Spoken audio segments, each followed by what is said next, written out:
that is a 3-0 team right there after the big win down in Tampa Bay. Yeah, they dominated. Yes. Win's a win, and that's all that really matters. Because that's the main thing. And the main thing's the main thing. That's what Jalen Hurts likes to say. The main thing is the main thing. Just the main thing is winning, and that's what you got to keep. You can't worry about all the extra stuff. He said the standard is one thing. Who needs to know? I mean, I've always heard, Coach told me, you don't know what you don't know. Well, you don't know. You don't know what you don't know. Ever since then, I've been good with that. I know this team is good. Yes, absolutely. That part I do know. And a lot of really good, encouraging signs tonight. Absolutely. Yes. I think we saw a lot of stuff. We're going to talk about it all. This Eagles Postgame Live brought to you by Cure Auto Insurance. As you're seeing all the guys come off the field, I think offensive line, I mean, Jaws, you and I talked about this on In-Game Live during halftime, but the offensive line really, here's a team was the #2 run defense in the Tampa Bay Buccaneers, #2 to the Eagles. And from the gates, from the jump, Barrett, you're looking at DeAndre Swift just ran it right down their throat. Absolutely. And we talk about this being the most dominant offensive line in the league. And, they just had to get it going. The rust needed to come off. Yeah, I'm saying it again. The rust needed to fall off. Well, now that the rust is falling off, now you start to see signs of how good they are. Jordan Mailata, Dickerson. We were just talking about how great the two interior guys are, Dickerson and Cam Jurgens. Both of these guys are playing at such a high level that it's almost like they're trying to outdo the next guy on the line. So when you have that type of offensive line, you can run what you want to run. Yes, I want to see a little less passing, but the passing game opened up.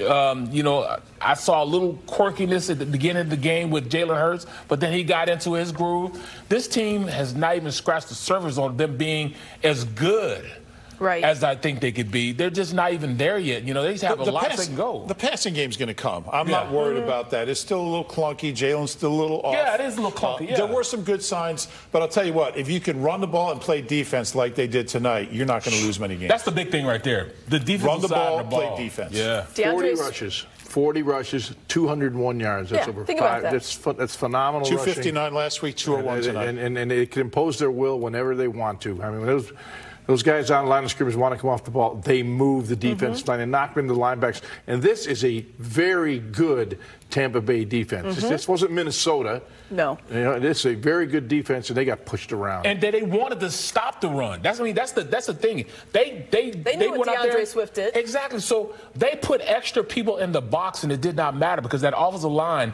pushed those guys, the defensive linemen, back into the linebackers, so it almost rendered them ineffective. And that man, that's a man right there. That's a bad man right there. Holy cow. Him and Davis played a hell of a game. Yes, and this is what the Eagles did in 21 after Shane Steichen took over as OC. They ran the ball. It didn't matter how good the defense was that they were playing. They ran it for 200 every week. Absolutely. That's what we've seen these last couple of weeks. Oh, you said that. You said that in the pregame show. Can they do that? Well, they did it today. They proved it today. DeAndre Swift, as you can see here, he is coming right off. First Eagles player to have back-to-back games with 130 or more rushing yards since Shady in 2014. Wow. You sounding like Rube now. Oh, where do you think she got that? I got it from Dave Zangaro, but in my defense, they're the Eagle Eye Podcast. They're the Eagle Eye Podcast. They're there for. But this is Cam Jurgens. He's having a phenomenal year. Before we came in here, we were talking about Cam Jurgens. Another phenomenal night. New position for this kid. Correct. Here's a guy they brought in, to be the center to take over the heir apparent, obviously, for Jason Kelce. They move him over, and you're seeing him. When you hear a lineman's name called out over and over during a game, usually it's not a good thing. It's a bad thing, yes. You heard Cam Jurgens, and it was a positive thing because the push he was getting up front, speaking of, obviously, Jason Kelce, and then getting up all those big lanes. Too. He did. Well, 100 degrees. Couple of tush pushes. He gets smushed in there in the tush push, too. So. You know what? Let me talk a little bit about Cam Jurgens. When you watch him play, it's not just that he's, Here's Jalen Hurts. Oh, you got to talk about that man there, Jalen Hurts. But, Cam Jurgens, he has strength also with his size and athleticism. I didn't see that aspect of his game last year, although we only saw a small sample size. But he shows the ability to out-muscle and out-power people, and I didn't see that side of his game. He has a complete guy. No wonder they weren't worried about, a starting right guard. No wonder they let, their guy walk. He played at an incredible level. You look at this O-line. You can't overemphasize how valuable Jeff Stoutland is to this. Yes, Absolutely. No question. I mean, Jason Kelsey never went to a Pro Bowl before Stout. He's a sixth-round pick. Sixth-rounder. You look at Dickerson. He was always hurt in college. He was Jordan never healthy. Mailata never even played football. He never played football in his life. You look at this group. Lane never went to a Pro Bowl before Stout was his coach. He was his only coach. But, I mean, what he has done with this O-line. Why didn't he coach me? I'm sorry. I might have could play football then. It wouldn't have helped. Yeah. No, but seriously, I mean, the impact, because this team is built on that O-line. Yes, Right. yes. And where does that come from? And D-line. And D-line. The trenches. Yes. Yeah. I mean, Stoutland is one of the most important people in the history of this organization. I'll go that far. Well, that's what he calls the runs. How he's always unreal. understood. You win or lose in the trenches. I mean, the quarterbacks, wide receivers, the prima donnas, running backs, get all this, the credit, the props on. But when you look at the game, how do you win in this league?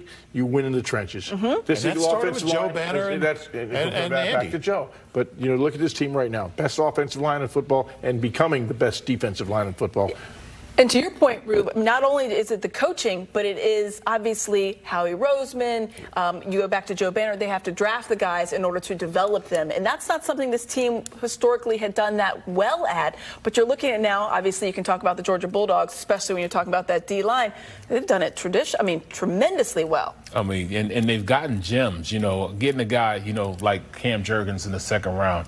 Look at Dickerson. They got him, in the second round.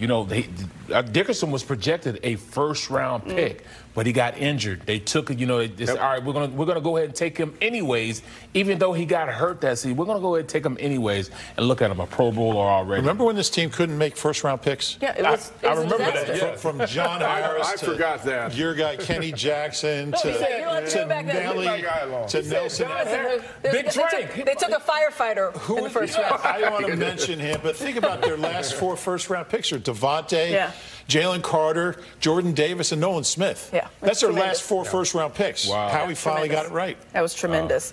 But we do have to talk about, I think, the defensive line and the offensive line, because your point there, Jaws, that you're making is that that's where you win. It's not pretty. It's not the glamour positions, but that's where you have to get everything done. Because Barrett thinks it's pretty. If you have that, that's true because you're in the trenches. Yeah, but if you have that up front, then everybody else does look good in the back end. And I love the way this game ended as well. With about a 7-minute drive, Tampa had finally got in the end zone for a touchdown. Going about 7 minutes. They never got the ball back. When you can go out there and impose your will, as you love to say, and you're 100% right. If you can go out there as an offensive lineman and start knocking people off the ball and getting first downs, that's imposing your will. They gave up. And Jalen hit some big passes in that. They were aggressive. No question. Because they were All the way crowding to the the box, and Jalen made some big throws late in the game. Well, I mean, the last drive. You could look at Todd Bowles was defeated.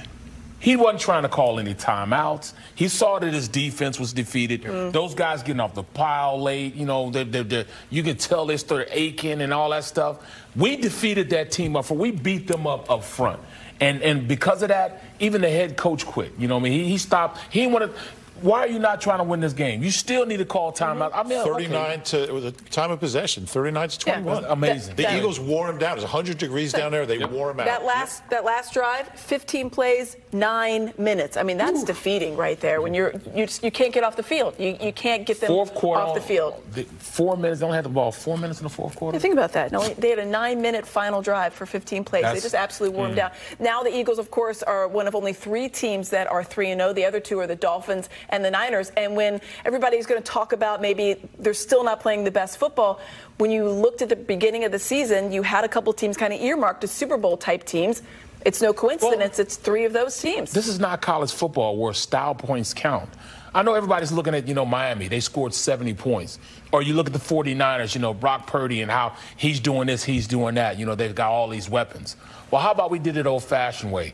We went up there and punched a guy in the mouth and made him quit. You know what I'm saying? To me, that's the greatest style point you can get. When you just, impose your will and just make a guy give up. They made the Tampa Bay Buccaneers give up. I love those style points. I don't care about 70 points. I don't care about any of the weapons. I just care about how, just like you said, y'all, how do you close a game? A 9-minute drive to end the game. Stacking wins. Early in the season, very important. You stack wins because now, and get the Super Bowl, you do get a bye week if you're best record. And that's important. And we saw that last year on our way to the Super Bowl. We had the bye week and kind of got healthy, which is very important. So stack the wins early. The schedule's going to get tough. We do play Miami. We do play San Francisco and a bunch of other teams down the road. But what we're seeing is this team getting better as units, offensive, defense, and special teams. Special teams? You're talking special teams. The Eagles have gotten better on both sides of the ball each week, and that's really encouraging. I think Nick deserves a ton of credit for. I mean, this team was in the Super Bowl last year, and to go to the Super Bowl and lose and then go 3-0 to open the next season, that doesn't happen. Yeah. To have this team mentally ready, and it hasn't been easy. I mean, there have been challenges along the way, injuries, blowing big leads the first couple of weeks. But here they are 3-0, one of only 3 teams that's undefeated after 3 weeks. That speaks volumes about Nick. Let's check out our rewarding moments brought to you by Dungan, and we are talking about DeAndre Swift. And why not? As we mentioned it, the first guy to have back-to-back 130-plus yards since Shady did it in 2014. LaShawn McCoy, who was also tweeting quite a bit about the Eagles, saying their O-line, he knows best. But 28 carries. But this is the number, when you look at it, the 16 carries, this is something you guys have all talked about. They did try to obviously share it a little bit more in the second half. We saw more Kenny Gainwell. You don't want to wear him down. But to have, 175, 130, and then I think the average really is what jumps out to me. I didn't even see that. 8 yards a carry. To me, that's just he's not getting touched to the second level. That's the key point. That offensive line dominating up front. He's second in the NFL in rushing yards, and he had 1 carry in the opener. Tells you how good he's been. That's actually a really good point. I did not realize that. Rube always has good stats like that. But here's a guy, we know they're going to try to keep everybody a little bit even between he and Gainwell, and then obviously maybe when Boston Scott comes back, some situational there. Rashard Penny did not really get much play. So how do you think that's going to go going forward, Ruben? Do you think it's still going to be these two kind of back and back? Yeah, I mean, that's pretty clear as long as they're healthy. Like we said in the pregame, 65-35, 70-30. I like having Gainwell involved. And Gainwell's not as good as Swift, but they didn't need Swift to run 28 times or 20 times. So I'm fine with getting him off the field, 16 touches, 16 carries, keep him healthy. Well, live for another week. That's what I'm saying. That's a hard job. That's hard. You're getting hit every single you don't snap. Always see you see the runs get hit. You're picking up pass protection, your swing pickup before you release. There's contact on every single play. Offensive running backs in this league get beat up. So I agree. I like DeAndre Swift getting more carries around that 20 point. But I have no problem Kenny Gainwell getting his 10 or 12, 14. You got to. I mean, in all actuality, we still have 14 games left to play. That's a lot of games when you're a running back and taking that punishment, and you don't want that guy to go out there and fade away as we get. You want them to start getting stronger. That's what we used to say. We play for November, December, when you start jockeying position. Look at Miles Sanders last year. By the end of the year, he just didn't look right. Wasn't injured, but he just wasn't productive. That's when Gainwell got a shot. Yes. You did see Kenny Gainwell come strong at the end of the season last year.